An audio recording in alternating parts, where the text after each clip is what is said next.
হ্যাঁ, 30 শতক জমি বিক্রি করে উনি একবার পতাকা বানাইছে। বাপরে বাপ, আপনারে একবারে বাংলাদেশের মাঝখানে টাঙ্গাইয়া থোয়া দরকার ছিল। আপনি কত বড় একটা, হ্যাঁ, হেরা জার্মানির সরকার আইসা আপনারে আলগি দিয়া নিয়ে যাবো একদম। কি অর্থ আছে এটা? পাগলামিরও তো একটা সীমা আছে, পাগলামিরও তো একটা সীমা আছে। আল্লাহ নবী সাল্লাল্লাহু আলাইহি সাল্লামের এক সাহাবী, বিখ্যাত সাহাবী সাদ ইবনে আবি ওয়াক্কাস রাদিয়াল্লাহু তাআলা আনহু, তিনি ইন্তেকালের সময় আল্লাহ নবীকে সাল্লাল্লাহু আলাইহি সাল্লামকে বলছে, ইয়া রাসূলুল্লাহ, আমি আমার সমস্ত সম্পদ দান করে দিতে চাই। নবীজি বললেন না। তিনি বললেন, আমি আমার অর্ধেক সম্পদ দান করতে চাই। নবীজি বললেন না। তিনি বললেন, ইয়া রাসূলুল্লাহ, আমি আমার সম্পদের 3 ভাগের 1 ভাগ দান করতে চাই। নবীজি বললেন, হ্যাঁ, এতটুকু হতে পারে, তবে মনে রেখো, আল্লাহ নবী বললেন, তোমার বংশধর, তোমার সন্তানদেরকে ফকির অভাবী বানিয়ে রাখার চাইতে, অন্যের কাছে হাত পাতার মতো পরিস্থিতিতে ফেলে দেওয়ার চাইতে তাদের জন্য সম্পদ রেখে যাওয়া তোমার জন্য উত্তম। কথা বোঝেন না? তাইলে ইসলামে ভারসাম্যতা আছে, ইসলামে সৌন্দর্য আছে। এবারের বিশ্বকাপ ফুটবলে আপনার এই প্রথম হাওয়া ছাড়া, পাম্পে দিয়ে হাওয়া দেয় যে বলে, ফুটবলে এই বলের মধ্যে কোনো হাওয়া নাই। এবারের বিশ্বকাপ ফুটবলে চার্জ দিয়ে চলে, অর্থাৎ একবার চার্জ দিলে 6 ঘন্টা এই বলটা দিয়া খেলবে। এই বল এবারের ফুটবল বিশ্বকাপের ফুটবলে এরকম ভিতরে এরকম ক্যামেরা ছোট্ট লাগানো আছে, অত্যাধুনিক প্রযুক্তি, যে এটাই রেফারির কাজ করে। প্রত্যেকটা বলের নড়াচড়া এটা কন্ট্রোল রুমে ক্যামেরার মধ্যে, ওদের কম্পিউটারের মধ্যে সাথে সাথে সেকেন্ডের মধ্যে সিদ্ধান্ত পৌঁছায়। অর্থাৎ এইটার প্রযুক্তি, এটা পত্রিকায় পড়লাম যে বল এটার যেই কেরামতি লেখছে,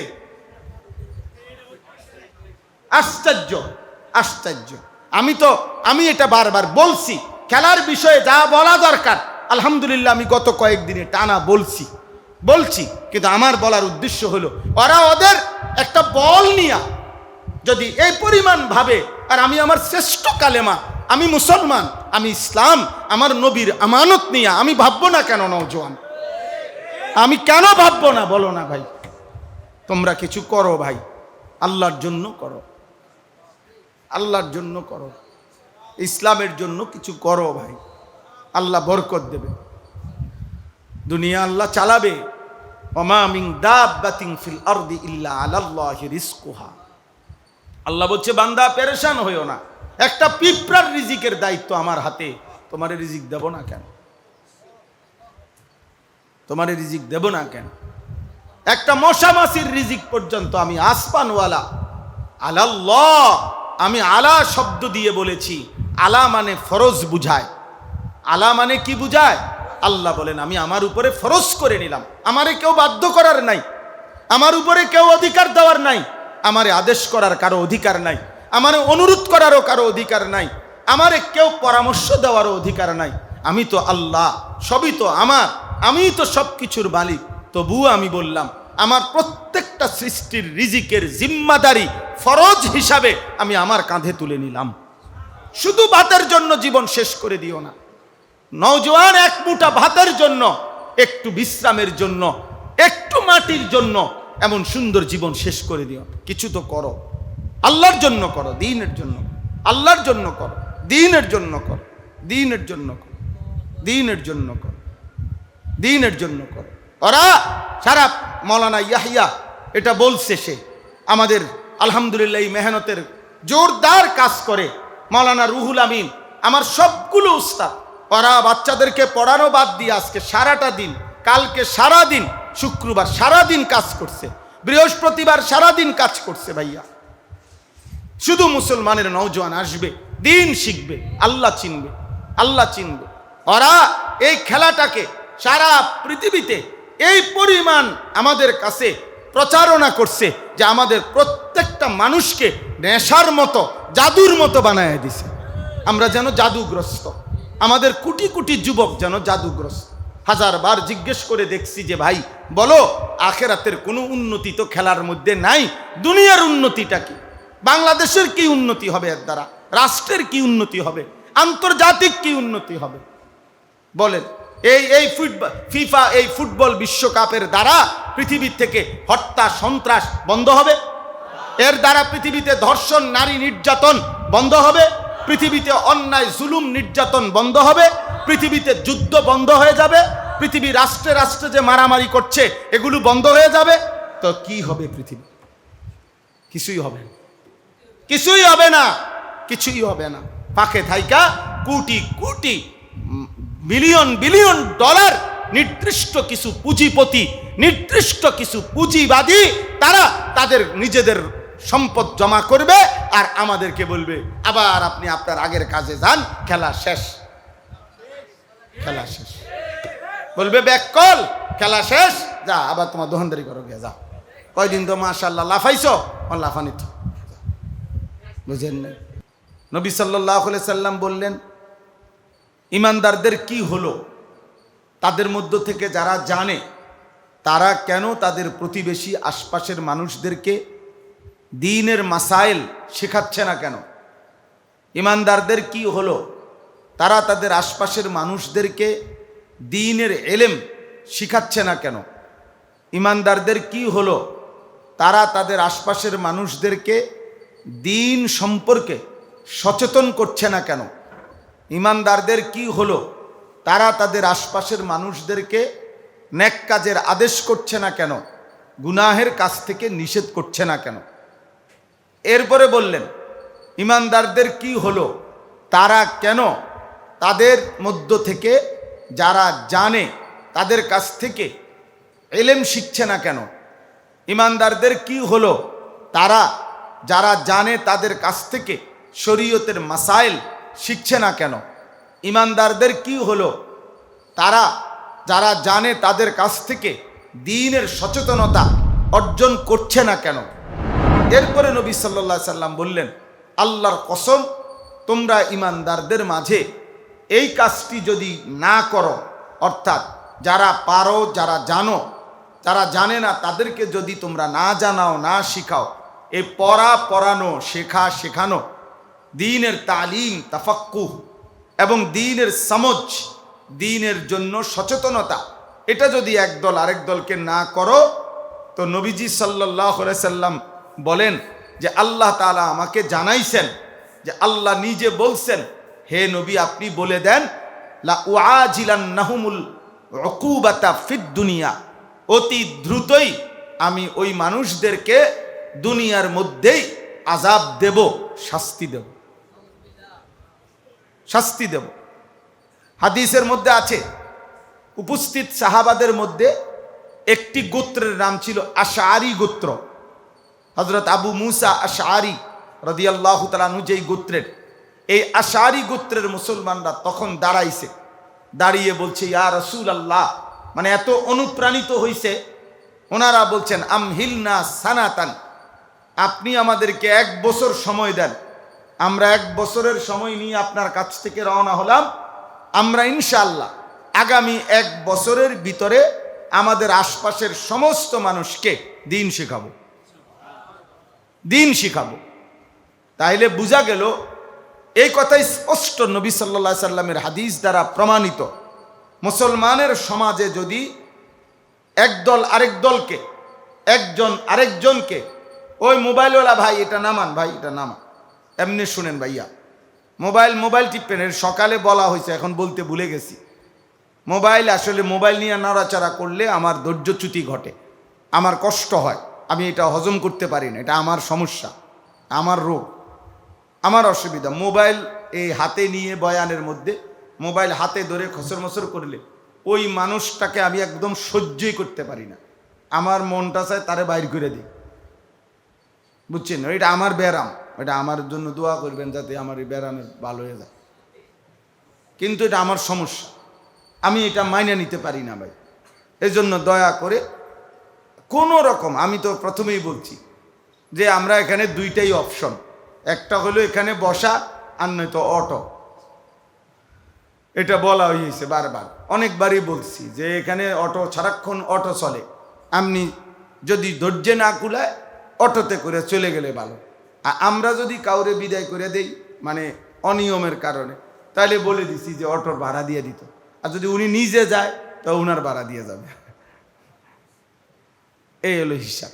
তাহলে এই জন্য গাফলতি না করি ভাই, কষ্ট করে, গরম লাগুক ঠান্ডা লাগুক কোনো অসুবিধা নাই, গরমে আপনারা কেউ মরবেন না ইনশাআল্লাহ। হ্যাঁ, তাহলে কাজেই আল্লাহ তাআলার ফয়সালা যা তাই, আল্লাহর ফয়সালার উপরে রাজি থাকেন। কষ্ট করে এই গরম সহ্য করে বিনিময়ে যদি মহান আল্লাহ তাআলা জাহান্নামের আগুন থেকে মাফ করে দেয় তো সেটা অনেক বড় হবে, অনেক বড় সৌভাগ্য হবে। কুল নারু জাহান্নামা আশাদ্দু হাররা লাউ কানু ইয়ালামুন। আল্লাহ বলছে, বান্দা তোমরা যদি জানতে, হে নবী আপনি বলেন, আহা যদি তোমরা জানতা যে জাহান্নামের আগুন এই গরমের চাইতে অনেক বেশি তীব্র গরম, এটা কোনো গরমই না। কোরআনে আল্লাহ বলছেন নারু জাহান্নামা আশাদ্দু হাররা, এখানের চাইতে অনেক বেশি গরম। কাজেই অল্প কিছুক্ষণ সময়, এই দেখতে দেখতে আসরের ওয়াক্ত হয়ে গেছে, একটু পরে মাগরিবের ওয়াক্ত হবে, এশার ওয়াক্ত হবে, এরপরে আপনাদেরকে চলে যেতে হবে। আপনারা থাকতে চাইলেও এত মানুষ সবাইকে রাখার মতো সুযোগ আমাদের কাছে নাই। তো এই জন্য ভাই কষ্ট করে সবরের সাথে মহব্বতের সাথে ধারাবাহিক কথাগুলো শুনলে বরকত হবে, আল্লাহ তৌফিক দান করেন। তাইলে বলতেছিলাম যে আল্লাহ নবী সাল্লাল্লাহু আলাইহি সাল্লামের একটি শক্ত ধমকি আল্লাহ তাআলার পক্ষ থেকে, যদি মুসলমানের সমাজে দিন চর্চা না থাকে, একদল আরেক দলকে শেখানো দ্বীনের, এটা যদি না থাকে তো আল্লাহ তাআলা বলছে আযাব দেবে। কোথায় আযাব দেবে? দুনিয়াতে, দুনিয়াতেই লাঞ্ছিত করবে, দুনিয়াতেই অপমানিত করবে। 5টা কাজ করতে কইছে মুসলিম সমাজে। 1 নাম্বার দ্বীনের মাসআলা শিক্ষা দেওয়া, 2 নাম্বার দ্বীনের এলেম, যাবতীয় বিষয়ের এলেম শিক্ষা দেওয়া, 3 নাম্বার একজন সচেতন মুসলমান হিসাবে ফতিন গড়ে তোলা, 3 নাম্বার, 4 নাম্বার নেক কাজের আদেশ করা, 5 নাম্বার গুনার কাজ থেকে নিষেধ করা। লা ইউফাক্কিহুনা জিরানাহুম ওয়ালা ইউআল্লিমুনাহুম ওয়ালা ইউফাত্তিনুনাহুম ওয়ালা ইয়া'মুরুনাহুম বিল মা'রুফ ওয়ালা ইয়ানহাউনাহুম আনিল মুনকার। কি হলো, এটা করছে না কেন? নবীজি বলছেন। তো এজন্য এই ফিকিরটাকে সামনে রেখে আমরা বিশেষভাবে কাজের সুবিধার্থে আমরা ব্যক্তিগতভাবে আমি মুসলিম কিশোর যুবক নওজোয়ানদেরকে আলাদাভাবে একটু ফোকাস করে, অর্থাৎ তাদের জন্য বেশি মেহনত করে তাদেরকে অজু, নামাজ, সূরা, কেরাত, দোয়া, কালাম, রুকু, সেজদা, পাক নাপাক, হালাল হারাম, ঈমান, আমল, আখলাক গঠনের জন্য ধারাবাহিক প্রচেষ্টা, আল্লাহ যেটুকু সাধ্যে কুলায়, হায়াতে কুলায়, আমার সামর্থ্য আল্লাহ তাআলা যেটুকু দেন কে সামনে নিয়ে আমার করার ইচ্ছা, এরই ধারাবাহিকতায় এই মেহনত বিভিন্ন আঙ্গিকে চেষ্টা করছি যে বিভিন্নভাবে যে মুসলিম কিশোর যুবক নওজোয়ান আল্লাহর দিকে ফিরবে। আসলে বাংলাদেশের স্বাভাবিক হিসাব হইল বাংলাদেশে গড়ে 30 লক্ষ মুসলিম সন্তান মাদ্রাসায় পড়ে, 30 লাখ মাত্র। এর তাও কৌমি মাদ্রাসা, আলিয়া মাদ্রাসা মিলে, সরকারি মাদ্রাসা মিলে 30 লাখ হবে সর্বোচ্চ হবে। আর প্রায় 5.5 কোটি সন্তান, একটা জরিপ হলো যে 5.5 কোটির মতো সন্তান জেনারেল পড়ালেখা করে, স্কুল কলেজে পড়ে। তাইলে 5.5 কোটির মতো জেনারেল ছাত্র স্কুল কলেজে যারা পড়ে, এদের মধ্যে থেকে আপনি যদি একেবারে 4 কোটি মুসলমান ধরেন, 4.5 কোটিও মুসলিম ছেলে পেলে ধরেন, বাকি 1 কোটি বাদ দিলাম অন্য ধর্মাবলম্বী, তাইলেও তো এই 4 কোটি 4.5 কোটি মুসলিম সন্তানের ঈমান, আমল, আখলাক, দ্বীন, ওযু, নামাজ, সূরা, কেরাত, দোয়া, কালাম, এর জন্য ওদেরকে ওদের জায়গায় রাইখা আমাদের কিছু মেহনত করা উচিত। এটা আমরা দায়িত্ব মনে করি নিজেদের, এটাও আমার জিম্মাদারি। এই আশা নিয়া আমি যে স্লোগান, আমার ওই যে লেখা আছে ওইখানে সব সময় আমার স্লোগান এটা, যে আমি চাই এমন একটা শিক্ষা প্রতিষ্ঠান গড়ে তুলতে। এই প্রস্তুতিমূলকে এগুলো করতেছি। উদ্দেশ্য হলো ধারাবাহিক, আজকেও কথা বলছি, কালকেও কথা বলছি, ধারাবাহিক একটা মাদ্রাসা এরকম হবে আলাদা এখানে আমাদের নতুন জায়গাতে, যে মুসলমান যদিও মূল টার্গেট বলছি কিশোর যুবক, কিন্তু বয়স্কও পড়তে পারবে, বুড়া মানুষও পড়তে পারবে, বাচ্চাও পড়তে পারবে। অর্থাৎ যেই কোনো বয়সী, যেই কোনো মুসলমান বছরের যেই কোনো সময়, যেটুকু সময় যার আছে এটুকু সময় নিয়ে আসবে, দিন শিখবে। যে আসবে যখন, দিন শিখবে তখন। যার সময় যতক্ষণ, দিন শিখবে ততক্ষণ। যার যখন যেটুক সময় আছে, একটুক সময়, আজকে অজু শিখলো, আরেক দিন আইসা আরেকটা শিখবে। আজকে শুধু রুকুটা শিখে গেল, আরেক দিন আইসা সেজদাটা শিখবে। আজকে আইসা একটা সূরার 2টা আয়াত মস্ক করে গেল, আরেক দিন মস্ক করবে। কখনো ছুটি থাকে ছেলেদের, বিভিন্ন পরীক্ষার ছুটি থাকে, বিভিন্ন ঈদের সময় ছুটি থাকে। এরকম অনেক ছেলে আপনার একবারে ঈদের দিন, মানে আগের দিন রাত্র, বুধবার দিন বিকালবেলা এক ছেলে আসছে এই আমার বাসার সামনে, আইসা বলতেছে, হুজুর আমি দিন শিখতে আসছি। আমি আরে ভাইরে কইছি তো ঠিক আছে, কিন্তু কালকে তো ঈদের দিন, একবারে তুমি আসছো যে আসছো, কমপক্ষে একটা দিন পরে আইতা, 2টা দিন পরে। আপনি কইছেন যে আসবে যখন। তো আরে আল্লাহ, এরকম কঠিন বক্ত তো আর পাইছি না। তাহলে বুঝলাম এতটুকু। পরে ওরা অনেক বুঝাই সুঝাইয়া বলছি, আজকের তারিখ বলছি, আসছে কিনা আমি আর বলতে পারি না। তো আপনার বলছি যে আজকে আসতে। তাইলে দেখেন এতটুকু তো বোঝা গেল যে এক ছেলে হইল, সে কথাটা বুঝছে, সে আসছে। তো তারেও তো আমার উচিত ছিল, কিন্তু আমরা ধারাবাহিক ব্যবস্থাপনাটা সারা বছরের জন্য এখনো করতে পারি নাই।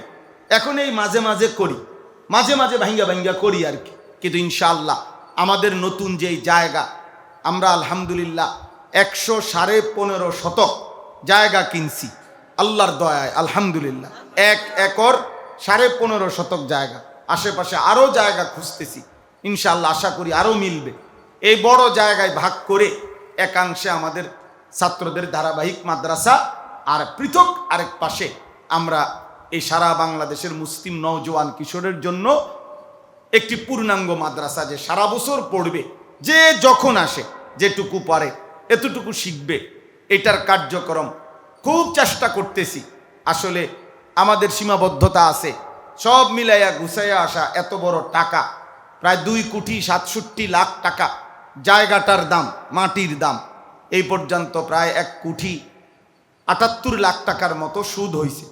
এই 4,200 টাকা সর্বনিম্ন এক নামাজের মুসল্লা পরিমাণ জায়গার দাম। এই টাকার একটা হ্যান্ডবিল সব জায়গায় দেই, অনেক আল্লাহর বান্দারা আলহামদুলিল্লাহ দিছে। এবং সর্বাধিক আমরা হিসাব করছি, সবচেয়ে বেশি পরিমাণ এই 4,200 টাকা দিছে মা বোনেরা, মহিলারা। বিপুল পরিমাণ মহিলা সারা বাংলাদেশ থেকে এই টাকা দিছে, পুরুষরাও দিছে। আলহামদুলিল্লাহ আমরা সবার কৃতজ্ঞতা আদায় করছি। 30 লক্ষ টাকাও এক ভাই দান করছে, শুধু 15 টাকাও একটা ছেলে দান করছে। 10 টাকার একটা নোট দিছে, 5 টাকার একটা পয়সা দিছে, 15 টাকা আমার হাতে দিছে। আলহামদুলিল্লাহ আমি তার জন্য দোয়া করছি, যে যার ভালোবাসায় যেটুকু সুযোগ হয়, আপনারাও যাওয়ার সময় আমাদের এই কাগজটা নিয়ে যাবেন, ছেলেরা তোমরাও নিয়ে যাও। যার তৌফিকে কুলা ফিকির করবেন, চেষ্টা করবেন। আমরা ভাবি, স্বপ্ন দেখি যে ইনশাআল্লাহ সবার ভালোবাসা নিয়ে একটি মাদ্রাসা দাঁড়াবে, যেখানে আল্লাহর বান্দা সবাই শিখবে। আমি আজকেও বলতেছিলাম, চিটাগাং থেকে একজন আঙ্কেল আসছেন, ওনারে হাঁটতে হাঁটতে বলতেছিলাম যে আমার দিলের তামান্না যে অন্ধরা, বোবা, বধির, তাদেরও তো দিন শেখা উচিত। তাদের জন্য তো আপনার জেনারেল পড়ার ব্যবস্থা আছে প্রত্যেক ক্যান্টনমেন্টের মধ্যে। ক্যান্টনমেন্টের তত্ত্বাবধানে অন্ধ, বোবা, প্রতিবন্ধীদের জন্য প্রতিষ্ঠান আছে। আমাদের ক্যান্টনমেন্টও আছে, প্রয়াস এটার নাম। এই মানে যে সমস্ত বাচ্চা প্রতিবন্ধী, এই অটিজম বাচ্চাদের জন্য আলাদা প্রতিষ্ঠান আছে এখানে। আপনার অন্ধদের জন্য আপনার আলাদা বসুন্ধরা গ্রুপের খাতা আছে, আলাদা অন্ধদের খাতা জন্য।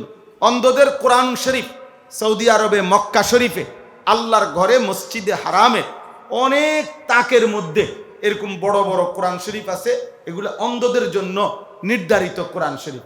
ভিতরে খুললে দেখা যায় কোনো লেখা নাই, শুধু এরকম বুটা বুটা বুটি বুটি কি জানি এরকম আপনার। এগুলো আমি নিজে অন্ধ কোরআন শরীফ পড়তেছে দেখছি, ওনারে আমি আরবিতে বলছি, আপনি হাফেজ? বলছে জি। তো বললাম যে আপনি এটা ধরে ধরে পড়তে পারেন? তো বলল যে আপনি একটা খুলে দেন, আপনি ওই পৃষ্ঠা আপনি খোলেন।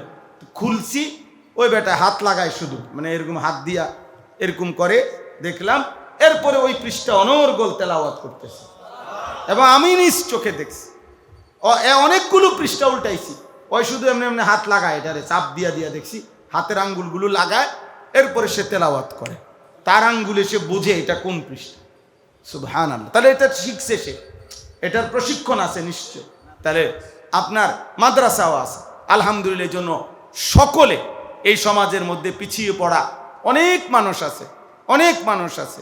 এই সকল যেন স্বপ্ন দেখি সব আমি করে ফেলবো এমন না, সব আমারে দিয়া হইতে হবে এটাও জরুরি না, আমার আমলে সব হইতে হবে এটাও জরুরি না, কিন্তু স্বপ্ন দেখতে তো বাধা নাই। কথা বুঝছেন না? এই জন্য আমরা আশা করি সবার জন্য দিন শিখা। একটা হইল হুজুর এখনো বলছেন যে এক হলো ওয়াজ শোনা, হঠাৎ করে একটা আবেগ আসছে, হঠাৎ করে 2-4টা স্লোগান দিয়া দিছে, হঠাৎ করে এই, আর পরে আবার আবেগ ঠান্ডা হয়ে গেছে, তাও ঠান্ডা হয়ে গেছে, এখন আর রুটি আর শেক ওঠে না, এরকম হবে না। আরেকটা হলো কলিজার মধ্যে এই ফিকির নিয়ে যে দিন শিখছে ছেলেটা, 3টা দিন থাইকা তার সুন্নত মোতাবেক অজু শিখা হয়ে গেছে, এবার জীবনে যেখানেই সে অজু করবে সুন্নত মোতাবেক তার অজুটা হবে। সে তাব্বাত ইয়াদা কুল হুয়াল্লাহ 2টা সূরা 4টা সূরা শুদ্ধ হয়ে গেছে, তো এবার যেখানেই যাবে যেই কোনো দিনে তার নামাজটা শুদ্ধ হয়ে যাবে। এই আশা, এটা অজু, গোসল, নামাজ, সূরা, কেরাত, দোয়া, কালাম, এটা শিখানো অল্প অল্প করে বারবার বারবার, যেন মুসলিম ছেলেরা, অসংখ্য ছেলে জেনারেল পড়া বা বাস্তব কথা যেটা, যে যারা ফরজ গোসল করে পবিত্র হইতে হয় কেমনে জানে না, গোসল করতে জানে কিন্তু পবিত্র হওয়া জানে না, শুধু কাপ পানি ঢালা আপনার এটা যথেষ্ট না, এটা যথেষ্ট না। এই ঝর্ণা ছেড়ে দিলাম, ঝর্ণার নিচে দাঁড়াইয়া গাওটা ভিজলো আর সাবান লাগাইয়া আবার ভিজাইয়া গাও মুছা, হ্যাঁ চলে গেলাম। আমার খুলনার হজরত আরিফ বিল্লাহ হজরত মাওলানা মুফতি নুরুল আমিন সাহেব হজরত সব সময় এটা বলে, সুন্নত মোতাবেক, শরীয়ত মোতাবেক যে গোসল করে নাই তারটা গোসল না, তারটা হলো গা ধোয়া, তারটা হলো কি গা ধোয়া। সে গা ধুইছে কিন্তু গোসল করে নাই, গোসল হবে শরীয়ত সম্মত পদ্ধতিতে। তাহলে ফরজ গোসল, বীর্যপাত হলে গোসল ফরজ হয়, ফরজ গোসল ফরজ হয়, স্বপ্ন দোষ হলে গোসল ফরজ হয়, বীর্যপাত হলে গোসল ফরজ হয়। এখন সেই ফরজ গোসল শরীয়তের একটি নির্দিষ্ট পদ্ধতি আছে, ওই পদ্ধতিতে ফরজ গোসল করতে হয়। এই যে সমস্ত ঝর্ণা ছেড়ে দিয়ে দাঁড়াইয়া গোসল করা, এটা প্রথমেই সুন্নতের খেলাফ, গোসলের প্রথমেই এটা খেলাফে সুন্নাত।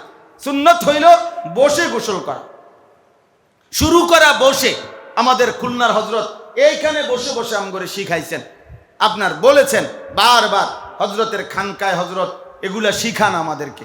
তাহলে এই জন্য বললাম সুন্নাত মোতাবেক গোসল শিখা দরকার, সুন্নাত মোতাবেক অজু শিখা দরকার।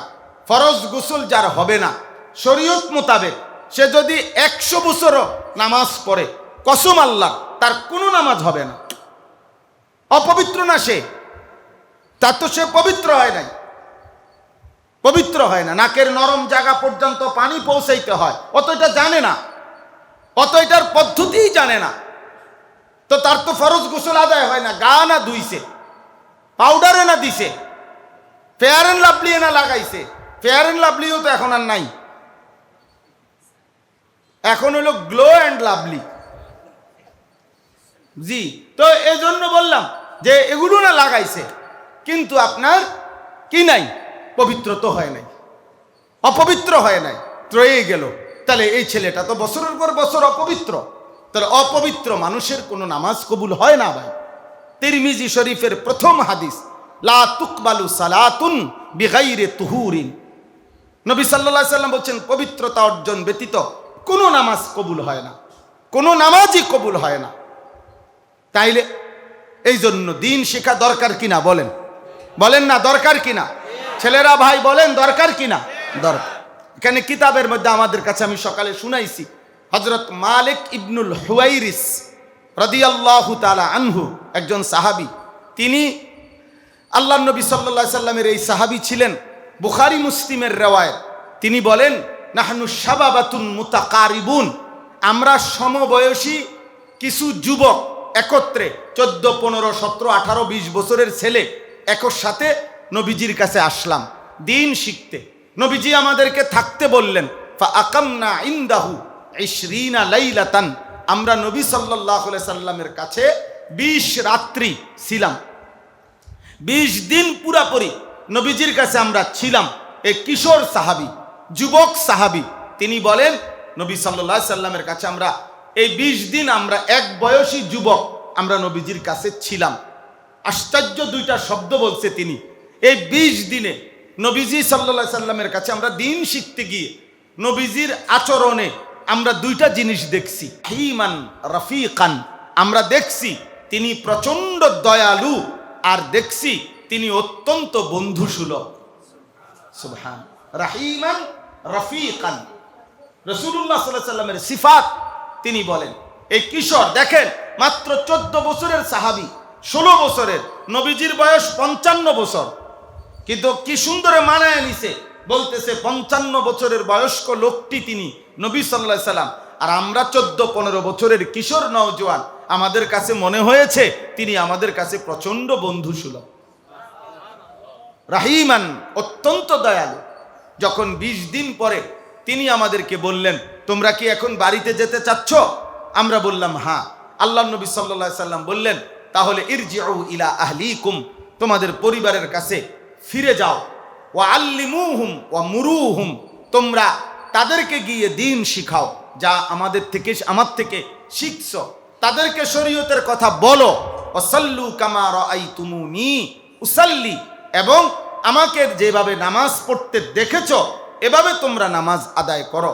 ওয়া ইজা হাদারাতিস সালাহ, যখন নামাজের ওয়াক্ত হবে, ফালিউআজ্জিন আহাদুকুম, একজন আজান দিও। ওয়ালিয়া উম্মাকুম আকবারুকুম, তোমাদের মধ্যে যে বয়সে বড় সে ইমামতি করিও।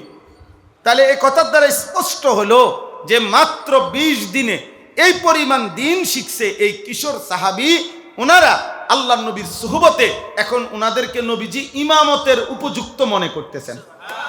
নয়তো এই কথা কেমনে বললেন যে বড় নিয়ে কি করো? ইমামতি।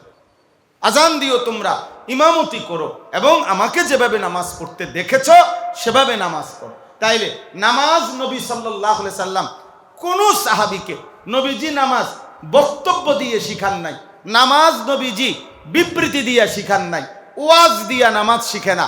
নামাজ প্র্যাকটিক্যাল, হাতে কলমে, চোখে দেখে, কোনো আল্লাহওয়ালার নামাজ দেখে নামাজ শিখতে হয়। নামাজ কি করে শিখতে হয়? দেখে শিখতে হয়, প্র্যাকটিক্যাল শিখতে হয়। হাদিসের মধ্যে স্পষ্ট আছে, এক সাহাবী এসে বলছে, ইয়া রাসূলুল্লাহ, আমাকে নামাজ বলে দেন। আল্লাহর নবী বললেন, সাল্লি মাআনা ইয়াউমাইন, তুমি আমাদের সাথে 2 দিন নামাজ পড়ো, থাকো, এখানে থাকো, 2 দিন নামাজ পড়ো। 2 দিন নামাজ পড়ার পরে নবী সাল্লাল্লাহু আলাইহি সাল্লাম উনাকে বললেন, এই 2 দিনে তুমি যে 10 ওয়াক্ত নামাজ আমাদের সাথে পড়েছ, এইভাবেই তুমি নামাজ পড়ো। তাহলে মুখে বলে দিলেন নাকি হাতে কলমে সাথে রেখে শিখাইলেন? বলেন, হাতে। বুখারীর হাদিস, আল্লাহর নবী সাল্লাল্লাহু আলাইহি সাল্লাম যখন মেরাজের রাত্রে নামাজ 5 ওয়াক্ত চূড়ান্ত যখন ফরজ হইল, তো সেই 5 ওয়াক্ত নামাজ কোনটার টাইম কখন, কোনটা কেমনে পড়বে, কি পড়বে, এই বিস্তারিত নামাজের কাইফিয়তটা জিব্রাইল থেকে নবী শুনে নেন নাই, বরং 2 দিন একেবারে পরিষ্কার সকল হাদিসের কিতাবে আছে। আল্লাহর নবী সাল্লাল্লাহু আলাইহি সাল্লাম বলেন, আম্মানি জিবরিল, জিবরিল আমাকে 2 দিন ইমামতি করে আমারে পিছনে দাঁড় করাইয়া, শুধু আমি এবং জিবরাইল এই 2 জন, আমরা 2 জন 2 দিন 5 ওয়াক্ত করে 10 ওয়াক্ত, প্রথম দিনের 5 ওয়াক্ত আউয়াল ওয়াক্তে, শেষের দিনের 5 ওয়াক্ত আখের ওয়াক্তে আদায় করে জিবরাইল আমাকে পড়াইয়া বলে দিছেন, ইয়া রাসূলুল্লাহ, এই 2 দিনে আপনাকে আমি 5 ওয়াক্ত নামাজ 2 বার করে দেখাইলাম, এবং শুরুর টাইম দেখাইলাম, শেষের টাইম দেখাইলাম, আর এখন থেকে আপনি এবং আপনার উম্মত এ দুই টাইমের মাঝামাঝি স্বাভাবিকভাবে মধ্যবর্তী টাইমটাতে নামাজগুলো আদায় করবেন, যা আপনাকে আমি সরাসরি দেখিয়ে দিলাম। তাহলে রাসূলুল্লাহ সাল্লাল্লাহু আলাইহি সাল্লাম জিব্রাইলের থেকে বক্তৃতার মাধ্যমে নামাজ শুনছেন নাকি জিব্রাইল থেকে সরাসরি দেখে নিছেন? তাহলে কি বোঝা গেল? প্রথম দিন নামাজ দেখে শিখে নিছে। তাহলে আমাদের নামাজ শুধু ওয়াজ শুননা যথেষ্ট? আমি বললাম নামাজ পড়বেন, আপনি বলেন হ্যাঁ পড়মু, ঠিক? হ্যাঁ ঠিক। কিতা ঠিক? বলে ঠিক কিতা? কি ঠিক? তুই বুঝলা কি? তুমি জানলা কি? তুমি শিখলা কি?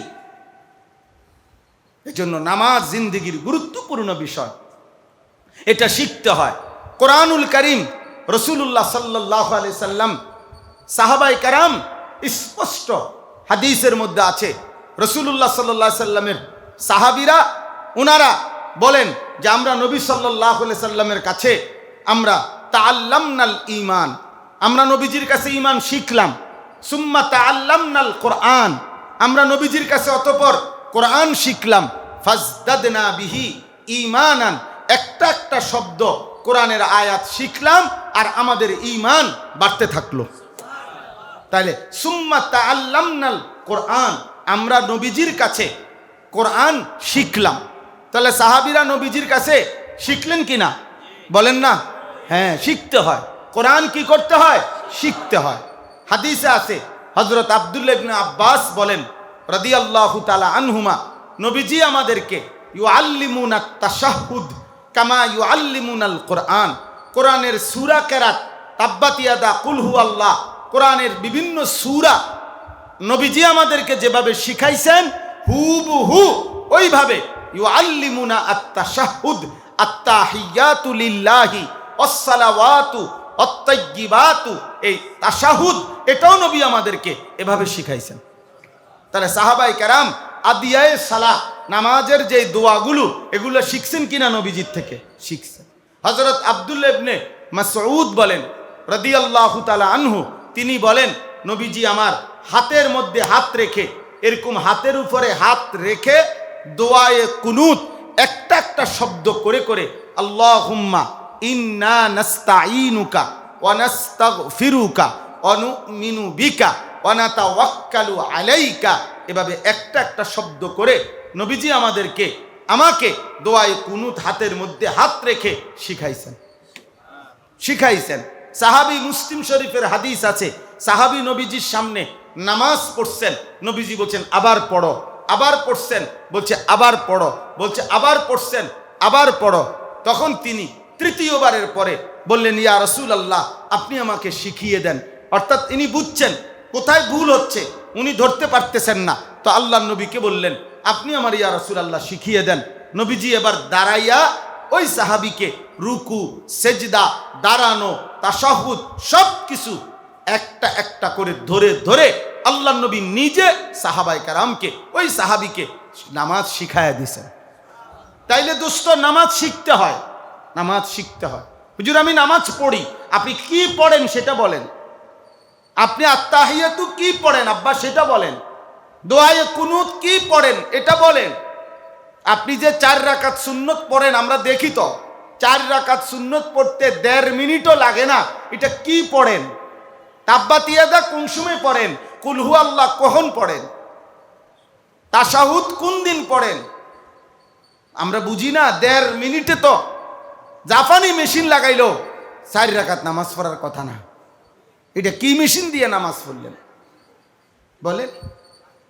তাইলে বুঝা গেল মূলত খামখেয়ালি, উঠে আর নামে আর কি। সে মনে করছে আর কি আমি যেটা পড়তেছি এইটাই নামাজ, না এটাই নামাজ। নামাজ শিখতে হয়। নামাজের মাসআলা লম্বা। হাদিসের যত কিতাবে, ফিকহের যত কিতাবে নামাজের আলোচনা আছে সেটা লম্বা আলোচনা। কোরআনুল কারীমের মধ্যে এত গুরুত্ব দিছে নামাজের কথা। তাহলে আমরা সেই নামাজ শেখা উচিত, আমাদের কোরআন শেখা উচিত। আমরা কোরআনুল কারীমের মধ্যে একটা সূরা আছে, সূরা আনকাবুত 21 নম্বর পারায় 45 নম্বর আয়াত। এই সূরা আল্লাহ তাআলা এই পৃথিবীর সর্বকালে, এই পৃথিবীর নৈতিকতা, চরিত্র, উত্তম আখলাক গঠনের জন্য, যাবতীয় অশ্লীলতা, বেহায়াপনা, অসভ্যতা, নোংরামি সংশোধনের জন্য, ফিরে আসার জন্য আল্লাহর কসম আল্লাহ তাআলা কার্যকর পদ্ধতি বলেছেন দুইটা। কোনো ব্যক্তি যদি সমস্ত অশ্লীলতা, বেহায়াপনা, গুনাহ, সমস্ত নারী, ছবি, জিনা, ব্যভিচার, হারাম প্রেম, হারাম ভালোবাসা, হারাম সম্পর্ক, মদ, জুয়া, অশ্লীলতা, বেহায়াপনা, অসভ্যতা, গান, বাদ্য, নাচ, নোংরামি থেকে ফিরতে চায় এবং গুনাহ থেকে বাঁচতে চায়, সুদ, ঘুষ, কিস্তি, মিথ্যা, চুরি, ডাকাতি, এই জাতীয় যত গুনাহ, পাপ থেকে যদি কেউ বাঁচতে চায়, অশ্লীলতা থেকে যদি কেউ বাঁচতে চায়, তো আল্লাহ তাআলা কোরআনুল কারীমের মধ্যে বলছেন কার্যকর পদ্ধতি হলো দুইটা। কয়টা? দুইটা। এক নাম্বার, উতলু মা উহিয়া ইলাইকা মিনাল কিতাব। এক নাম্বার কোরআনুল কারীমের বিশুদ্ধ তেলাওয়াত। এক নাম্বার কি? দুই নাম্বার ওয়া আকিমিস সালাহ, 5 ওয়াক্ত নামাজ। 5 ওয়াক্ত নামাজ। ইন্নাস সালাতা তানহা আনিল ফাহশাই ওয়াল মুনকার। তাহলে এই কথা স্পষ্ট, নিশ্চয়ই নামাজ, কোরআন মিশ্রিত এই নামাজ আল্লাহ তাআলা বলেন যাবতীয় অশ্লীলতা এবং গুনাহের কাছ থেকে বিরত রাখবে, বিরত রাখবে। তাইলে প্রিয় ভাই বুঝতে শেখেন, এ কথা স্পষ্ট। একটা ছেলেও আমরা ডাকি, বলি, আমি মাহফিলে মাহফিলে চিল্লাই, এখানে দাওয়াত দিছি, সবার জন্য বিভিন্নভাবে।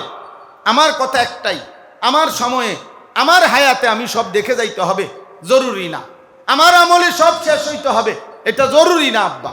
আমরা স্বপ্ন দেখি, আমি লিখছি আমার ওই ছোট্ট খাতার মধ্যে যে স্বপ্ন, পরিকল্পনা, উদ্যোগ। অর্থাৎ প্রথমে স্বপ্ন দেখি, পরে পরিকল্পনা সাজাই, এরপরে উদ্যোগ নেই, এরপরে উদ্যোগ নেই, বাস্তবায়নের চেষ্টা করি, বাকি ফায়সালা আল্লাহর হাতে। তাইলে আল্লাহ তাআলা স্পষ্ট বলেন এই দুইটা জিনিস, সমাজ পরিবর্তন, মানুষের নৈতিকতা আনয়ন, চারিত্রিক উন্নয়ন, উত্তম আখলাক গঠন, যাবতীয় অসভ্যতার, বেহায়াপনার থেকে ফিরে আসা, এর জন্য ভিন্ন মাধ্যমে হবে না, দুইটাই মাধ্যম। কোরআনুল কারীমের বিশুদ্ধ তেলাওয়াত, 5 ওয়াক্ত নামাজ। কোরআনের তেলাওয়াত যার মধ্যে নাই, জীবন তার সুন্দর হবে না। 5 ওয়াক্ত নামাজ যার জীবন নাই, সে তার জীবন সুন্দর হবে না। বিশেষ করে যারা মুসলমান পরিচয় দেয়, এই সমস্ত কিশোররা, যুবকরা, নওজোয়ানরা, পুরুষরা, নারীরা, খোদার কসম, নামাজ যাদের জীবনে নাই, সেজদা যাদের জীবনে নাই, কোরআন যারা পড়তে পারে না, তারা উপার্জনকারী প্রাণী হতে পারে, কিন্তু মানুষ হইতে পারে না, মানুষ হইতে পারে না, মানুষ হইতে পারে না। কোরআন বিনে মানুষ হয় না, সেজদা বিনে মানুষ হয় না। এই আমার প্রতিদিনকার কথা, আমি প্রত্যেক মাহফিলে এটা চিল্লাইয়া বলি, কোরআন যার জীবনে নাই, ওই মানুষ হয় নাই। সেজদা যার জীবনে নাই, সে মানুষ হয় নাই, সে উপার্জনকারী প্রাণী হয়েছে। সে এখন রোজগার করতে শিখছে, এমন কিছু পড়ালেখা করছে যে পড়ালেখা দ্বারা সে এই বিষয়ের পেশা নিয়ে চাকরি করে, ইনকাম করে, উপার্জন করে, রোজগার করে। খালাস। নীতি কই, নৈতিকতা কই, চরিত্র কই, আখলাক কই, সততা কই, ইনসাফ কই, ইনসাফ কই। এই জন্য আমাদের এটা মেহনত, আমার এটা মেহনত, আমার এটা ফিকির, যা মুসলমানের কিশোররা, মুসলমানের নৌজওয়ানরা, তাদের জিন্দিগি এক তো হলো শুধু বললাম, শুধু বক্তৃতা দিলাম, শুধু অমক এই হলো কেন, সেই হলো কেন, জবাব চাই। কার কাছে জবাব চাচ্ছেন? কে কার কাছে জবাব চাচ্ছেন?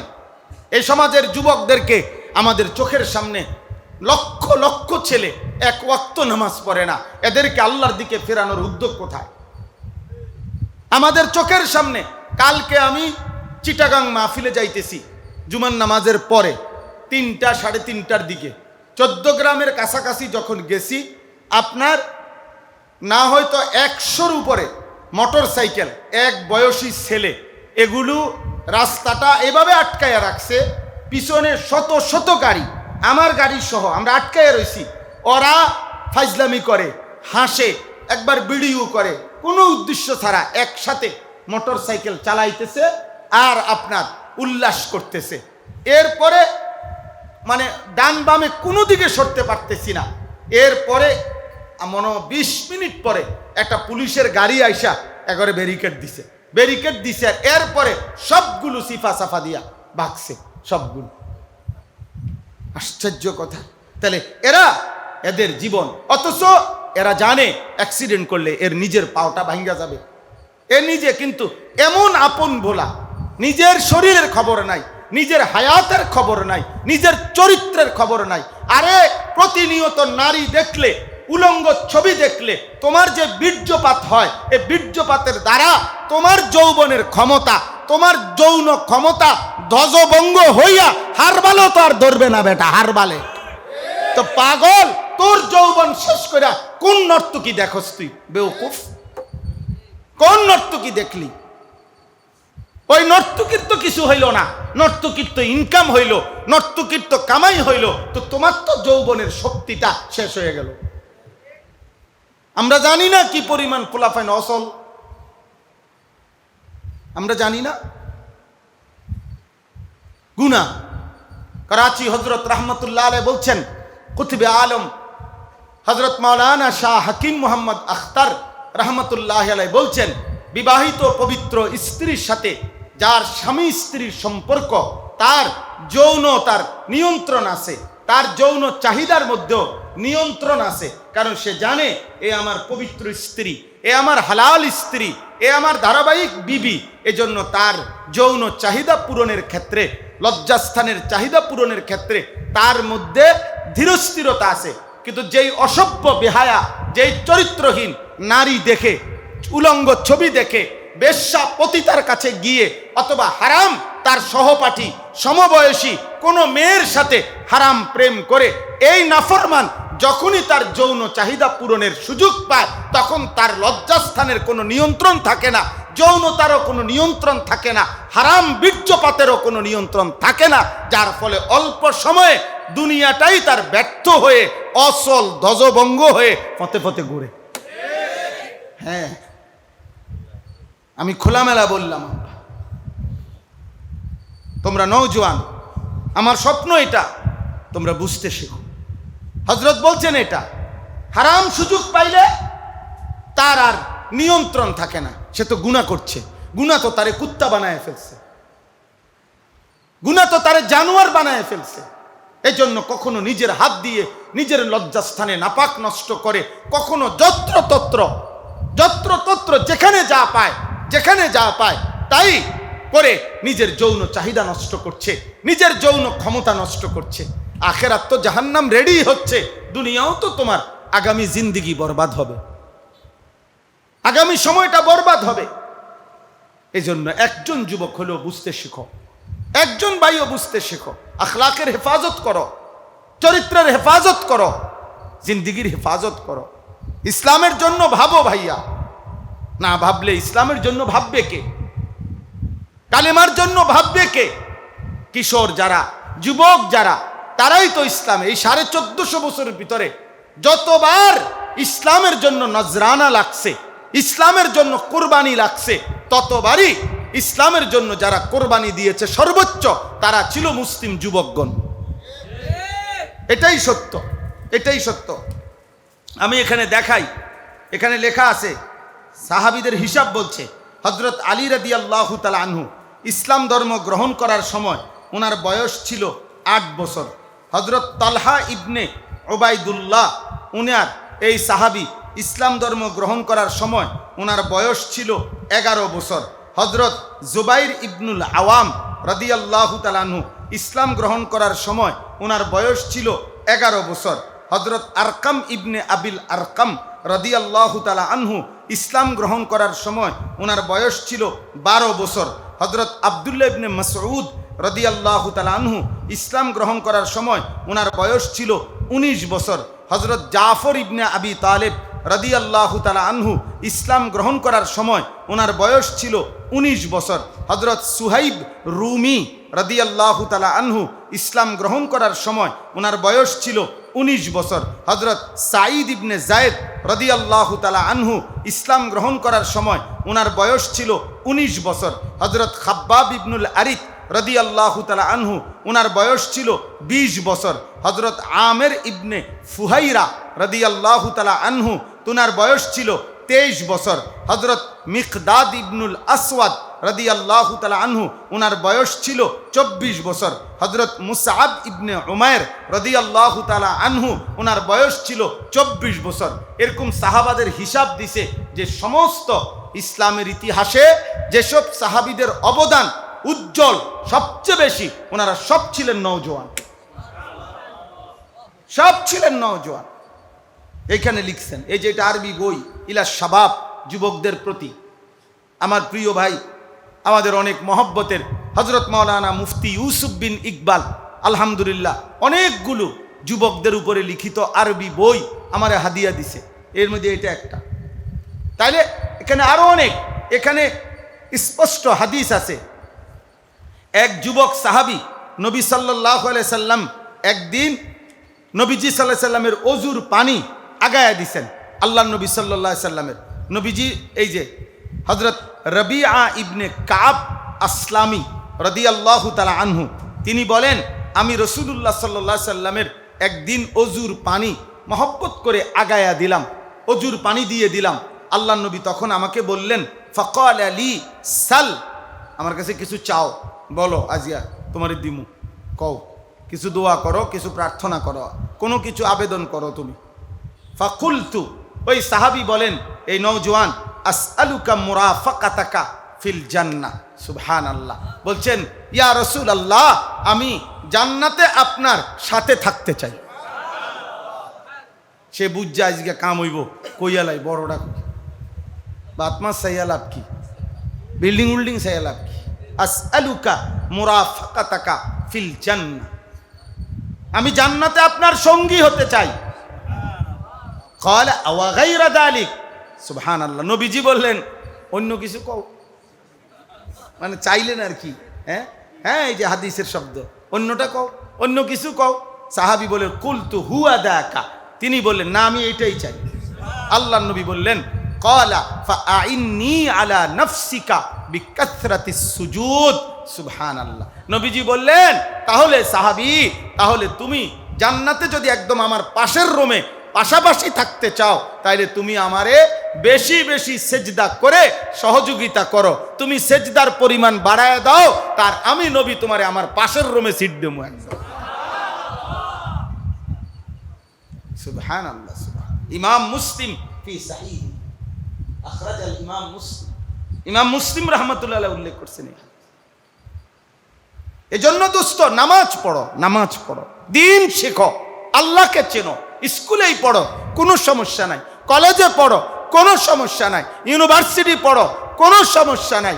ওরা ওদের দুনিয়া সর্বাধুনিক প্রযুক্তি সাজায় নিতেছে, তুমি আমি চলো ইসলামকে সর্বোচ্চভাবে আমরা কলিজায় ধারণ করে ইসলামকেও আরো বেশি মানুষের সামনে আমরা পেশ করি।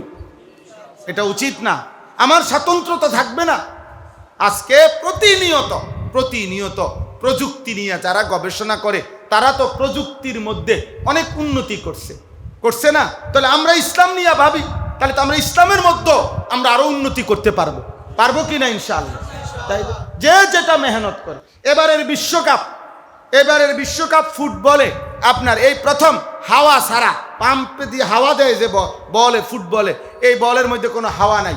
এবারের বিশ্বকাপ ফুটবলে চার্জ দিয়ে চলে, অর্থাৎ একবার চার্জ দিলে 6 ঘন্টা এই বলটা দিয়া খেলবে। এই বল এবারের ফুটবল বিশ্বকাপের ফুটবলে এরকম ভিতরে এরকম ক্যামেরা ছোট্ট লাগানো আছে, অত্যাধুনিক প্রযুক্তি, যে এটাই রেফারির কাজ করে। প্রত্যেকটা বলের নড়াচড়া এটা কন্ট্রোল রুমে ক্যামেরার মধ্যে, ওদের কম্পিউটারের মধ্যে সাথে সাথে সেকেন্ডের মধ্যে সিদ্ধান্ত পৌঁছায়। অর্থাৎ এইটার প্রযুক্তি, এটা পত্রিকায় পড়লাম যে বল এটার যেই কেরামতি লেখছে, আশ্চর্য। আমি এটা বারবার বলছি, খেলার বিষয়ে যা বলা দরকার আলহামদুলিল্লাহ আমি গত কয়েকদিনে টানা বলছি, কিন্তু আমার বলার উদ্দেশ্য হলো ওরা ওদের একটা বল নিয়া যদি এই পরিমাণ ভাবে, আর আমি আমার শ্রেষ্ঠ কালেমা, আমি মুসলমান, আমি ইসলাম আমার নবীর আমানত নিয়ে আমি ভাববো না কেন? নওজোয়ান, আমি কেন ভাববো না? বলো না ভাই। তোমরা কিছু করো ভাই, আল্লাহর জন্য করো, আল্লাহর জন্য করো, ইসলামের জন্য কিছু করো ভাই, আল্লাহ বরকত দেবে। দুনিয়া আল্লাহ চালাবে। ওমা মিন দাব্বাতিন ফিল আরদি ইল্লা আলাল্লাহি রিজকুহা। আল্লাহ বলছে বান্দা পেরেশান হইও না, একটা পিঁপড়ার রিজিকের দায়িত্ব আমার হাতে, তোমারে রিজিক দেব না কেন? তোমারে রিজিক দেব না কেন? একটা মশা মাছির রিজিক পর্যন্ত আমি আসমানওয়ালা আলাল্লাহ, আমি আলা শব্দ দিয়ে বলেছি। আলা মানে ফরজ বুঝায়। আলা মানে কি বুঝায়? আল্লাহ বলেন আমি আমার উপরে ফরজ করে নিলাম, আমারে কেউ বাধ্য করার নাই, আমার উপরে কেউ অধিকার দেওয়ার নাই, আমারে আদেশ করার কারো অধিকার নাই, আমারে অনুরোধ করারও কারো অধিকার নাই, আমারে কেউ পরামর্শ দেওয়ারও অধিকার নাই। আমি তো আল্লাহ, সবই তো আমার, আমিই তো সব কিছুর মালিক। তবুও আমি বললাম আমার প্রত্যেকটা সৃষ্টির রিজিকের জিম্মাদারি ফরজ হিসাবে আমি আমার কাঁধে তুলে নিলাম। শুধু ভাতের জন্য জীবন শেষ করে দিও না নওজোয়ান, এক মুঠা ভাতের জন্য, একটু বিশ্রামের জন্য, একটু মাটির জন্য এমন সুন্দর জীবন শেষ করে দিও। কিছু তো করো, আল্লাহর জন্য করো, দ্বীনের জন্য, আল্লাহর জন্য করো, দ্বীনের জন্য করো, দ্বীনের জন্য করো, দ্বীনের জন্য করো, দ্বীনের জন্য করো। ওরা সারা মৌলানা ইয়াহিয়া এটা বলছে, সে আমাদের আলহামদুলিল্লাহ এই মেহনতের জোরদার কাজ করে। মৌলানা রুহুল আমিন, আমার সবগুলো উস্তাদ, ওরা বাচ্চাদেরকে পড়ানো বাদ দিয়ে আজকে সারাটা দিন, কালকে সারা দিন, শুক্রবার সারা দিন কাজ করছে, বৃহস্পতিবার সারা দিন কাজ করছে। ভাইয়া শুধু মুসলমানের নওজোয়ান আসবে, দিন শিখবে, আল্লাহ চিনবে, আল্লাহ চিনবে। ওরা এই খেলাটাকে সারা পৃথিবীতে এই পরিমাণ আমাদের কাছে প্রচারণা করছে যে আমাদের প্রত্যেকটা মানুষকে নেশার মতো, জাদুর মতো বানায় দিছে। আমরা যেন জাদুগ্রস্ত, আমাদের কোটি কোটি যুবক যেন জাদুগ্রস্ত। হাজারবার জিজ্ঞেস করে দেখছি যে ভাই বলো আখেরাতের কোনো উন্নতি তো খেলার মধ্যে নাই, দুনিয়ার উন্নতিটা কি? বাংলাদেশের কি উন্নতি হবে এর দ্বারা? রাষ্ট্রের কি উন্নতি হবে? আন্তর্জাতিক কি উন্নতি হবে? বলেন। এই ফিফা এই ফুটবল বিশ্বকাপের দ্বারা পৃথিবীর থেকে হত্যা সন্ত্রাস বন্ধ হবে? এর দ্বারা পৃথিবীতে ধর্ষণ, নারী নির্যাতন বন্ধ হবে? পৃথিবীতে অন্যায় জুলুম নির্যাতন বন্ধ হবে? পৃথিবীতে যুদ্ধ বন্ধ হয়ে যাবে? পৃথিবী রাষ্ট্রে রাষ্ট্রে যে মারামারি করছে এগুলো বন্ধ হয়ে যাবে? তো কি হবে পৃথিবী? কিছুই হবে না, কিছুই হবে না, কিছুই হবে না। পাকে থাইকা crore crore billion billion dollar নির্দিষ্ট কিছু পুঁজিপতি, নির্দিষ্ট কিছু পুঁজিবাদী, তারা তাদের নিজেদের সম্পদ জমা করবে আর আমাদেরকে বলবে আবার আপনি আপনার আগের কাজে যান, খেলা শেষ, খেলা শেষ। বলবে ব্যাককল, খেলা শেষ, যা আবার তোমার দোকানদারি করো, গিয়ে যা। কয়দিন তো মাশাআল্লাহ লাফাইছো, লাফানি তো, বুঝেন না? হ্যাঁ, 30 শতক জমি বিক্রি করে উনি একবারে পতাকা বানাইছে। বাপরে বাপ, আপনারে একবারে বাংলাদেশের মাঝখানে টাঙ্গাইয়া থোয়া দরকার ছিল। আপনি কত বড় একটা, হ্যাঁ, হেরা জার্মানির সরকার আইসা আপনারে আলগি দিয়া নিয়ে যাবো একদম। কি অর্থ আছে এটা? পাগলামিরও তো একটা সীমা আছে, পাগলামিরও তো একটা সীমা আছে। আল্লাহ নবী সাল্লাল্লাহু আলাইহি সাল্লামের এক সাহাবী, বিখ্যাত সাহাবী সাদ ইবনে আবি ওয়াক্কাস রাদিয়াল্লাহু তাআলা আনহু, তিনি ইন্তেকালের সময় আল্লাহ নবীকে সাল্লাল্লাহু আলাইহি সাল্লামকে বলছে, ইয়া রাসূলুল্লাহ, আমি আমার সমস্ত সম্পদ দান করে দিতে চাই। নবীজি বললেন না। তিনি বললেন আমি আমার অর্ধেক সম্পদ দান করতে চাই। নবীজি বললেন না। তিনি বললেন ইয়া রাসূলুল্লাহ, আমি আমার সম্পদের 3 ভাগের 1 ভাগ দান করতে চাই।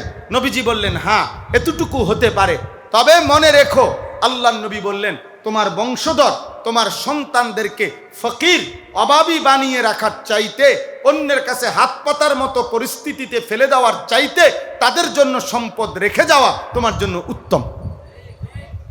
কথা বোঝেন না? তাইলে ইসলামে ভারসাম্যতা আছে, ইসলামে সৌন্দর্য আছে। এজন্য আজকে